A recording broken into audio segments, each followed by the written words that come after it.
Hi, I'm Bob Acton, the host of the Color and Ceramics podcast. We're continuing to share our stories and interviews with Canadian ceramic artists here in 2026. And today on the podcast, I'm joined by Heidi McKenzie, a Toronto-based ceramic and installation artist whose work sits at the powerful intersection of clay, image, memory, and history. Heidi's practice is deeply informed by her mixed race, Indo-Trinidadian and Irish-American heritage, and working across ceramics, photography, digital media, and archival imagery, she explores themes of ancestry, migration, race, colonization, and healing, often through abstract portraiture and the use of image as archive. Her work has been exhibited internationally and collected by major institutions, including the Royal Ontario Museum and Global Affairs Canada. In 2023, her solo exhibition, Reclaimed Indo-Caribbean HerStories at the Gardner Museum, brought forward the little-known histories of Indo-Caribbean indentureship through a feminist lens. In this conversation, we talk about ceramics as a vessel for memory, the ethics of image making, holding space for marginalized histories, and how clay can function as both archive and witness. It's a rich and moving discussion, I think, about identity, belonging, and the quiet power of material storytelling. So please welcome Heidi to the show, and I hope you enjoy our conversation.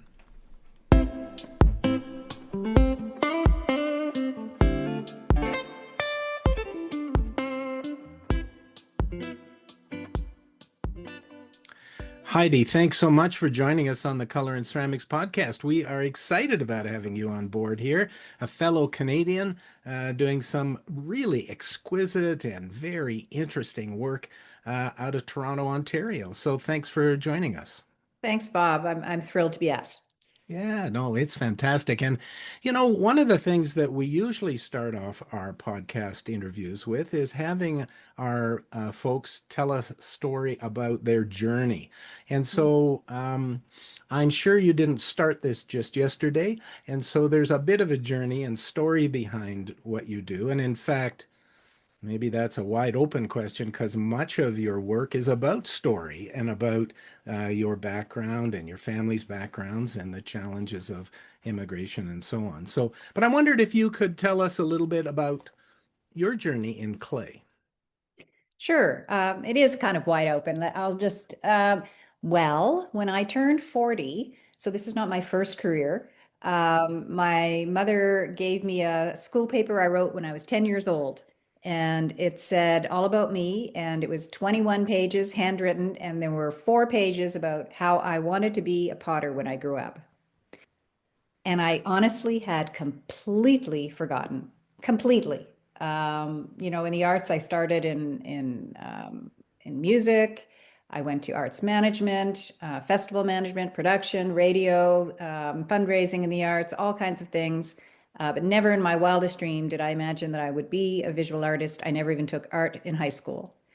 And I guess I had known that that's what I wanted to do. And I was 10, and it was like a lightning bolt. And I was consulting at the time, and I contacted everybody, and I dropped everything, and I went off to India and apprenticed with one of India's foremost potters for 3 months at the foothills of the Himalayas. And let me tell you, changed my life and never looked back. I bet. Why India? Now tell us about why you went to India to do your training. Well, as it happens, I married a man who grew up in India. And when this lightning bolt happened to me, he said, "Why don't you go work with Minnie?" Because this was his childhood friend's father. And I called him up, and he said, "Well, I have a 3-month apprenticeship program. It's usually booked up years in advance, but someone just dropped out. There's one spot. Can you come in 3 weeks?" And I thought, well, there's fate Absolutely. offering me an opportunity, and off I went. Yeah. It's funny how that happens, eh? The gods seem to align and things happen for us when we have a good intention. So that's awesome. And So can I tell you another part of the story? Because it does unfold a absolutely. little bit more, I think, related to that specific question, which is that okay, so I went to school, I went to Sheridan, I got my degree. I decided it wasn't going to be a hobby. I wanted to do an MFA. I did that. And then I went to Australia because I had met Shoji Mitsu in China as a demonstrating artist. And he is an artist who grew up in Japan and has been living in Australia in Sydney. And I wanted to work with him, and I got a grant, and I went off to Australia for 3 months. And then I got uh, the consul general of the cultural consul general in Sydney offered me the opportunity to go to the interior and to meet with the Aboriginal ceramic artists. And then that was pivotal for me because what I realized they were doing is telling their stories on their art. And I thought, aha, that I have so much that I want to say through my art. I've studied race relations. I've done a lot of work and research around my own different heritage. Um, both my Indo-Caribbean heritage and my Irish heritage, pre-famine and post-famine in Ireland. And so I have a lot of stories to tell about those folks. And that's when I made that shift to telling narrative stories through my art installation work. Yeah, and it's beautiful. You also use photography a lot in your Yes. work, right? So can you tell us a little bit about how you started to integrate photography into your storytelling? Yes. It started right after grad school at OCAD University. And I kind of, my friends joke with me. They say, Heidi's become a potter and see the world. Um, I love to go to residencies, and I've been fairly lucky with grants. And so I had gone to this place called, I'm not sure, people are going to write in and tell you I didn't say it right. Gulyaga. Oh, that In sounded okay to me, Heidi. in Denmark, Yeah. and it was for ceramic artists who had just finished a degree and to come together from all over the world. Anyway, I went there, and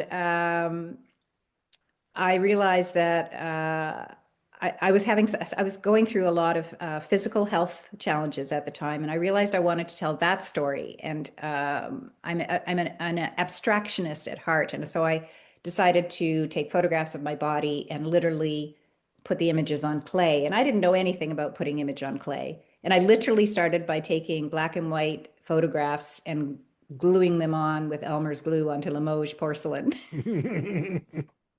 And then luckily, Yeah. I heard about Paul Scott and Yeah. his work with photography and image on ceramics, and I just kind of really never looked back. And so I've been working with, and I have to say though, I guess it was 2016. I did a pivotal piece around my father's body and documenting his legacy just at the end of his life, and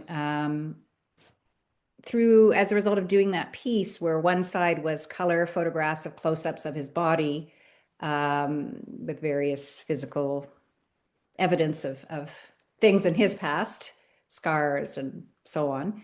Um, the other side had photographs, which I called memory images at the time. Now, my father was an amateur photographer. He was a scientist, but he was an amateur photographer. And when we cleared out his office, there were some 8,000 slides. And we were only able to find less than 2 dozen with him in them because he took most of the photographs. Yeah. And so I had these few images of him throughout his life. And my parents were married for 10 years before children came into the picture. So they had a whole kind of life there. Um, and I put some of these images that sort of documented his move from the Caribbean to Canada. And I realized I was calling them memory images, and then I realized, oh, this iron oxide color we get when we fire on laser decals is this beautiful, rich blood red, which evokes archival image. It evokes sepia tone of archive image, and that's when I had another huge. So that was 2016. I had this aha moment that I really like to work with my archive, my family's archive, And so I started doing that, and I ended up, by 2019, I had sort of a collection of work around family. I called Family Matters, and I've worked extensively with my family archive on both sides. And then from there, it started rolling out into realizing that I wanted to tell larger stories of you know, so not only my father's story, but of the story of Indo indentureship. I'm not sure if you know that. Not not it is kind of a little known story that the Indians came and replaced the African slaves in the West Indies to take over the sugar plantation for the British in the 19th and early 20th century.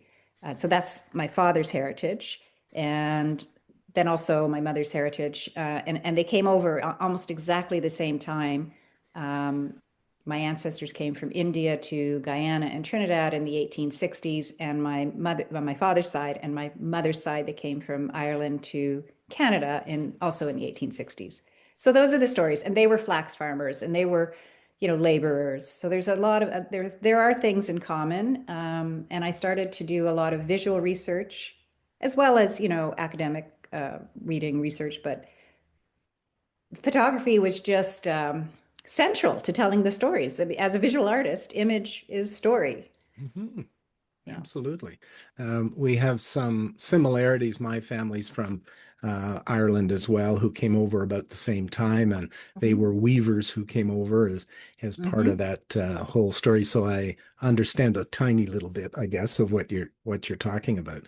I'm kind of interested in this notion of using photography and telling stories, and you have a lot of exhibitions you have your work in, and so on. And I'm wondering around the whole notion of the boundaries around a story.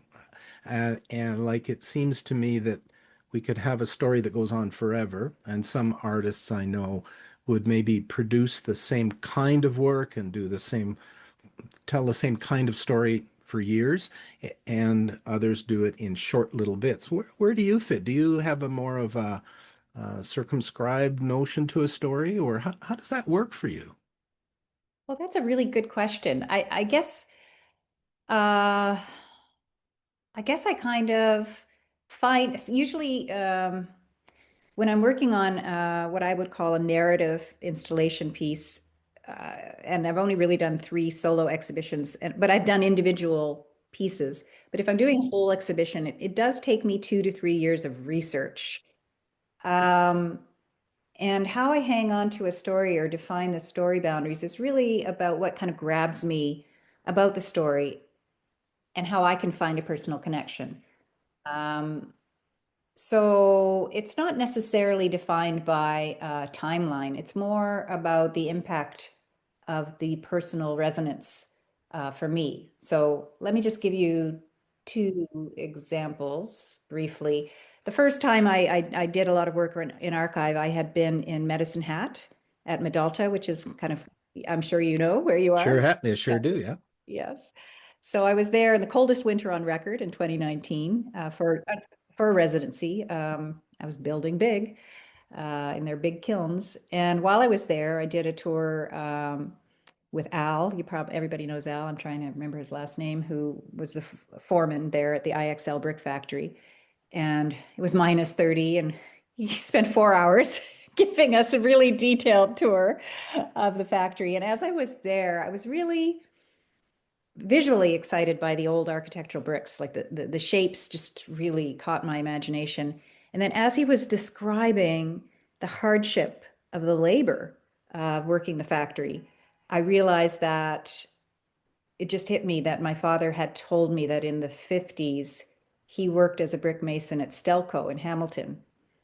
And one of the reasons he was in the brick as a brick mason at Stelco and in the furnaces was because the prevailing belief at the time was that the darker your skin, the more heat you could withstand. And I just thought, wow, I wonder what happened here. I mean, the railway was pivotal, as you know. There were several Chinese had settled. It was a huge indigenous community there. What happened in terms of because and then the brick making and pottery making was the livelihood of huge percentage of the community, where were the people of color and the Indigenous people? And so I delved into that. So it was that personal resonance that got me to research. And it turns out that the research defined the timeline, 1896 to when the factory closed in 2011, I believe.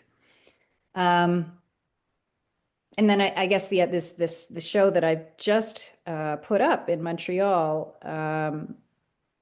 it took me a really long time to figure out what I had to say to Montreal, because it's really important for me to engage the audience, to use image, ceramics, and form to kind of destabilize people's way of seeing the world.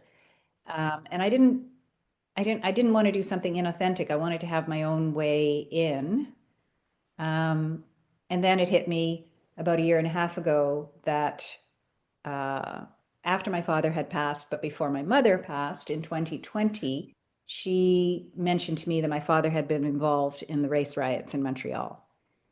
And long story short, that was my way in to that show. And well, I guess I do have to tell you, it was a very different way of looking at that situation in 1969, the race riots, the Black Power movement, the student protests. And my father went to, turns out, did his PhD at Western with the fellow who was accused of academic racism that catalyzed the whole explosion of the riots, and actually was a character witness for him. So that was very destabilizing for me, to come to terms with that, and to know that my father knew I had dedicated much of my adult career to equity and diversity and inclusion, and had done my thesis around race and identity, and that he had read it and he'd never mentioned to me that he had been involved in these things. So yeah, so that's that. There is a timeline to that story, to answer your question, but really it's more about the personal reaction and feeling. Yeah, yeah. So if I uh, think of it visually, I guess I can see you entering into a story Mhm. through your own um, personal experience or understanding of family or culture. And then once you're into the story, so it might take you quite a while to develop that story. So you might have the aha moment of getting that spark to start to think about, oh, that's where I could touch here. And then you've got this long period where you do research, and it sounds like you've been pretty successful with grants and so on to help you be able to do that. And maybe we could touch on how to do that a bit later. But I also uh, I'm hearing you talk about how you want your work to touch people, and of course we know that art doesn't end when we pull a piece out of the kiln. The work continues on with the people who view it, and that's part of the process. Is there a way that you engage those people? Like, so you make your piece. How do you engage people to have a reaction to your piece? Do you know what I mean? Mhm. I do know what you mean. I mean, I think, clearly, and obviously, firstly, there's the one-on-one engagement. If people come to the Sure. show and I'm there and I can speak to them, Yeah. um, magic can happen.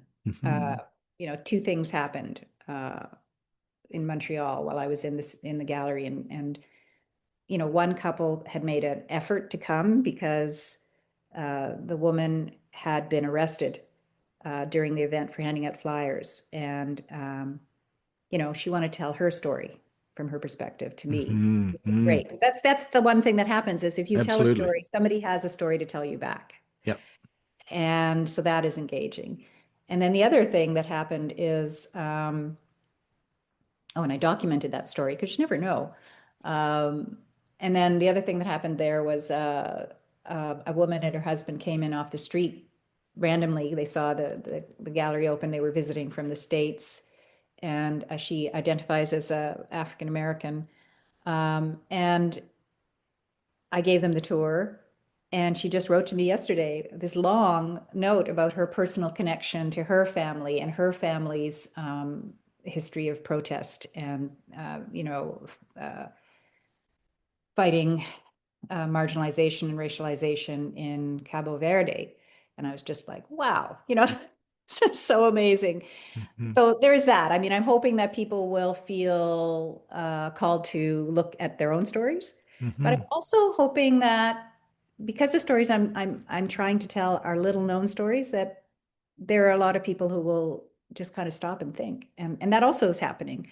That they'll really have not have heard of this or wonder or I mean, one of the most exciting times that I had with a group of people was the Friends of South Asia, the ROM, the Royal Ontario Museum, came as a group to see my exhibition on Indo-Caribbean HerStories. And I don't know, 20 or 30 people were there. Um, 9 out of 10 of them were of South Asian descent, but none of them were of Caribbean descent. But all of them had things that they could relate to. Mhm. And so that was so exciting. Yeah. And they were learning about a part of their history that they didn't Mm. know anything about. It I don't know if I really, answered your question. yeah, I think so. I mean, I think the thing that I hear you talking about is that the art creates an opportunity to have a personal conversation or connection with a person or persons, and in and around the theme of your work, right? And really, as I see you light up on the screen here, I mean, everybody will not see the screen because this is an audio only podcast, but I see your energy come up when you talk about that, and that's the component that finishes the work for you in a way.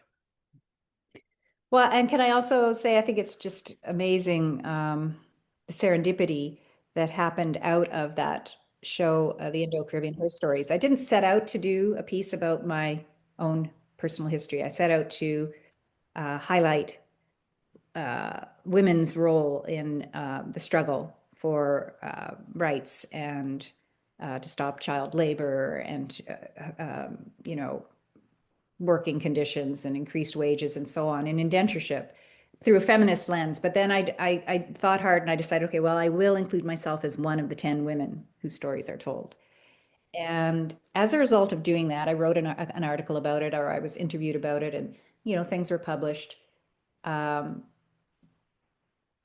I don't know where to start. I'm going to again try and be brief. The month after the show opened, I get an email saying, this is going to be sound out of the blue, but my husband and I were just visiting from the States. I'm here for a conference. We went to the Gardner. We saw your show. I think my husband is your first cousin. And it turns out he He is. is, yeah. Um, you know, his mother was the youngest. My father was the oldest of 17. They didn't know each other. And, now I know my new cousins, and I went this Labor Day to meet my aunt who's 85. And then, but additionally, moreover, I wrote something, was invited to write something that got published in a Guyanese online newspaper. And someone in New York State read it and thought, huh, and sent it to my cousins in Fort Lauderdale, who thought, oh, yeah. And they contacted me. She contacted me, my woman in her late 40s, and said, this might sound out of the blue, but we just heard about your show and we think we're related.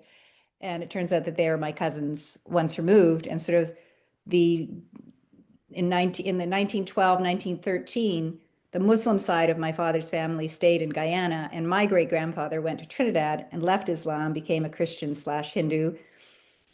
And the two sides had never been together. And now I have another 15 cousins, all of who are of Muslim heritage, who are calling me, embracing me, welcoming me into their family. And it's amazing. Yeah, So that's that was fantastic. completely unexpected. That's fantastic. It really is that your work and the idea of sharing stories creates sort of a web of connections with people. And that's what I hear you talking about, that through your work of writing and doing the artwork and so on and so forth, that you were able to really broaden your connections with your family. Mhm. That's with my family and with community. Hmm. Yes. Hmm. That is awesome. Hey, I wonder if we could maybe take a little bit of a turn and Sure. talk a bit more technical about your work. Yeah. So I think people have got now a good sense of of you, and of course we'll put up in our show notes links to your website and so on, so they can really start to dive into some of your work. Um, um, but I wonder if we could talk a little bit about maybe some of your techniques and how you're approaching your work, particularly with clay, because that's kind of what we're all about. But you know, you use photograph. How do you use photographs or your multimedia approach with clay now?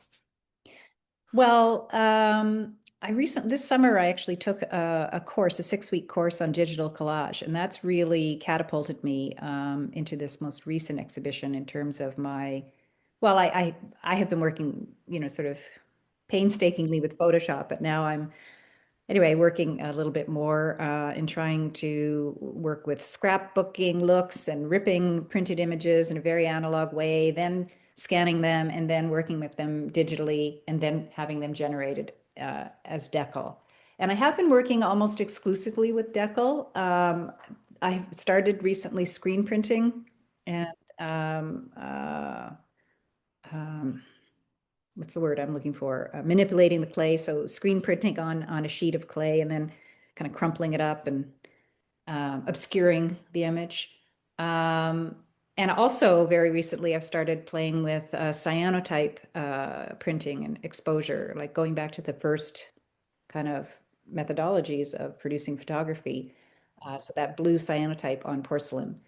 Um, so those are some of the ways. I want to continue working with screen pinching, and now I'm thinking, well, I'd like to work with different ways of creating image on clay on the same pieces and layer that. And I mean, I think there's just so much there, as we know, in clay. There's an infinite number of possibilities. Yeah. So, yeah. If you were to advise somebody who wanted to get into that, because like most people are, I think, applying, slips or glazes to functional work. Like that's the vast majority of folks who are doing that.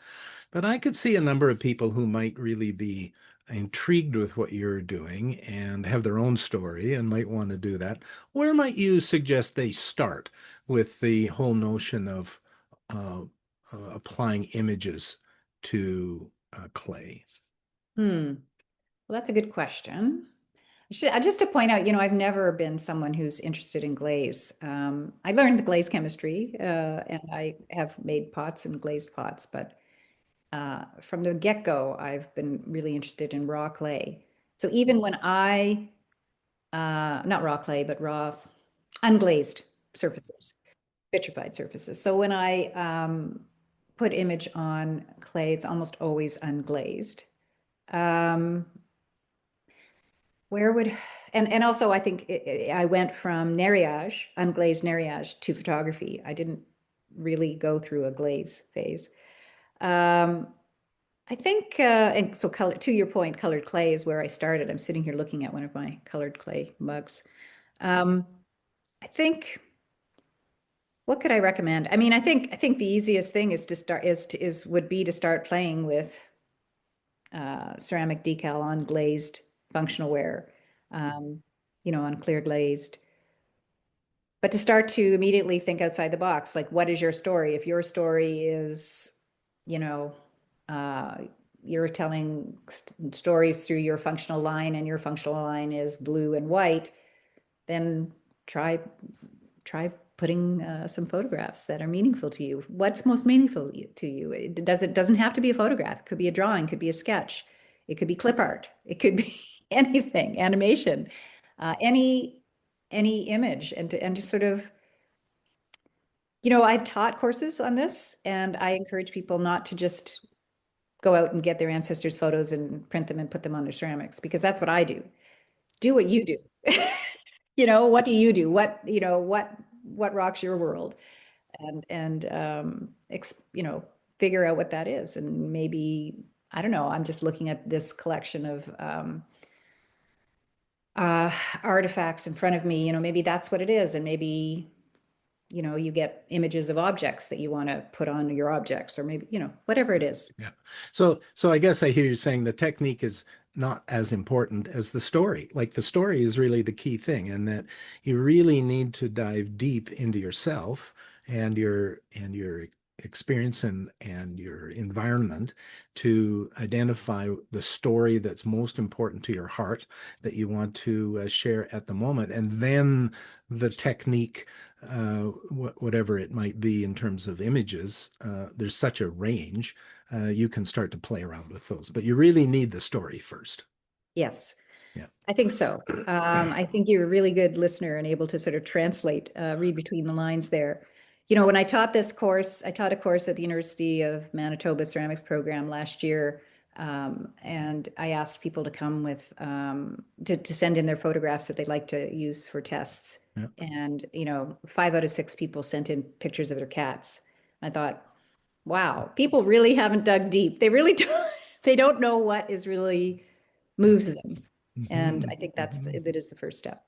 Yeah, it's interesting. I don't have any tattoos, but lots of people, of course, do these days.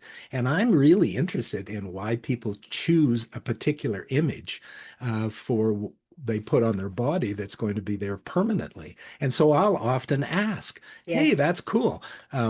Why did you choose that one?" And it's interesting the answers that people give you, and it ranges from the cat stories to something more profound. That's a very good analogy, Bob. I think that's a great analogy of if you're making that kind of decision to put something permanently on your body, you will have thought about it.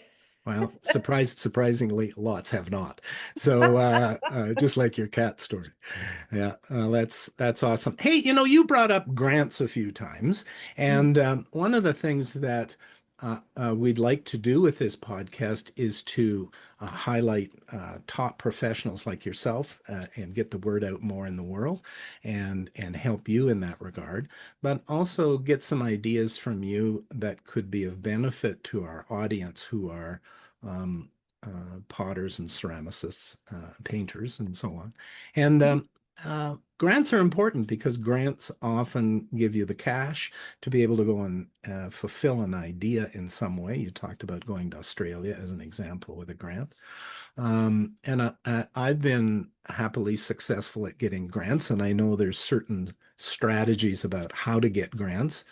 But I wondered if you could talk a little bit about your experience and what you think is important for people who might start to take that approach. Right. Well, I guess I would go back to telling stories. Yeah, yeah. I knew you But were going to say you knew I was going to say, well, that. but the thing is, I had the great fortune in my life well, I was a professional fundraiser for a while, and then so that's about communicating ideas succinctly.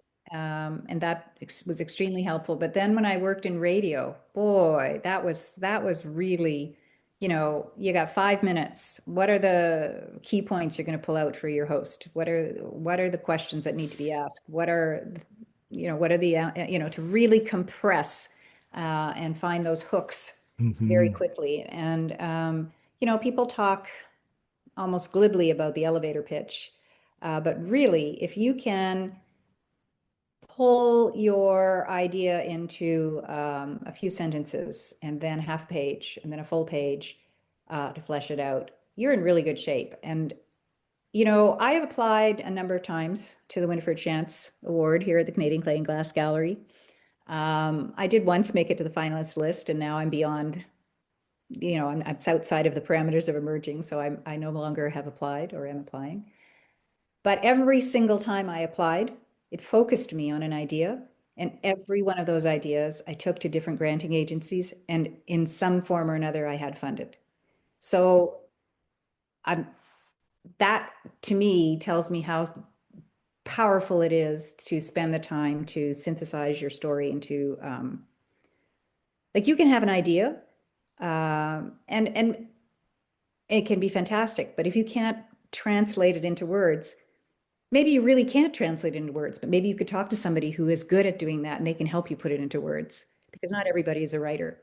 Um, that is really the way our system works. I've been a juror. I'm currently in the middle of jurying something right now. And, you know, when you're jurying something, you often have dozens, if not hundreds of files to go through. You got to grab that person in the first few sentences. Yeah. So that's be my advice. Yeah, yeah, absolutely. And often I think artists and potters and ceramic artists will have a million different ideas. And so we might be sitting in our studio and going, oh, that's interesting. And oh, that's interesting. And then they have to find a way to eliminate almost all of the ideas that percolate in their mind and drive us crazy, and then focus in on something. But you also talked about the value in connecting with others that you could bounce those ideas off of, and to help get that idea, to hone that idea, I guess, and be able to put that in words that are clear and succinct and can hook the reader. Um, Yeah, hook the reader who's often a juror. Um, I would also say what's important is I know that a lot of people just wait. They just think, well, next year I'll be ready to write a grant, next year or next year, and then years go by, and they don't feel, because you're right, all of us artists have a million ideas, and it's very hard to focus and sort of really get a razor sharp vision of where we're going. And I don't know that any artist can do that. Maybe some.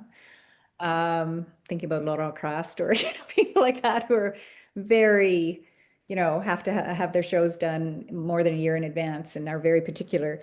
But many of us are not. And my advice would be to not get stuck with that, because this show in Montreal about the race riots, for example, um, I wrote my grant and I said I was going to do abstract figurative form. I've never done abstract figurative. I'm going to work. I'm going to do this. Da, da, da. And then after months of mucking around and not being able to do abstract figurative form, I realized this is not about abstract figurative form, and I changed my whole concept.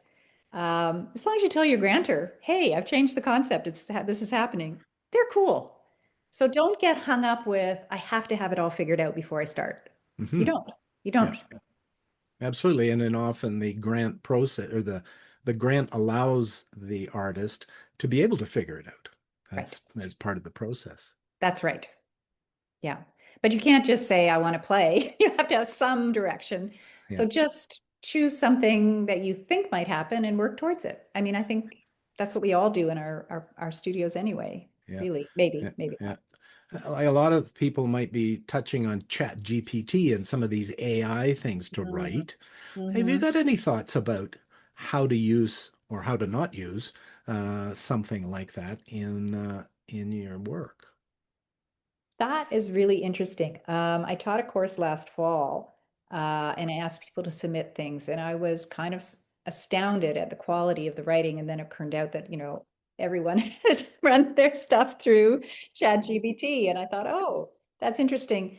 But then I also had recently been on a jury this year where I didn't notice it, but another, you're in a group when you are evaluating things, and other people said, oh, this is clearly ChatGPT. And I was like, really?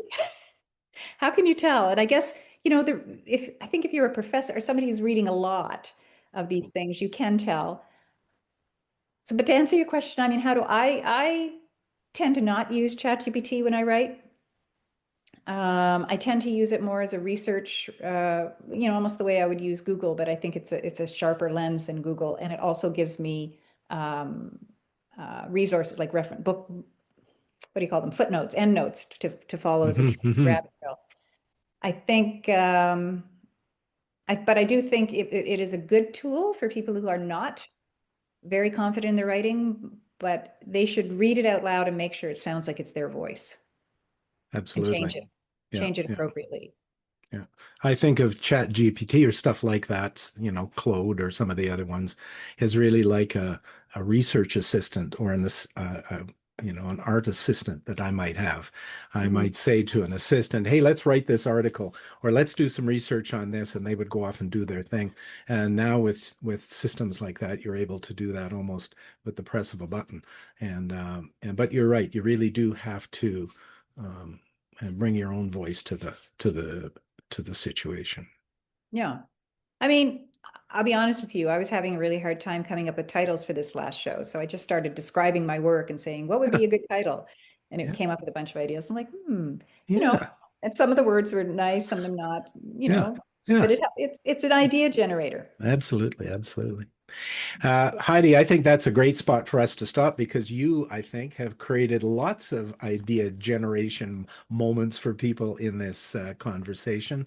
So I want to thank you immensely for coming on board with us and being part of the Color and Ceramics podcast. So thanks so much. Thank you. It's been great. Thank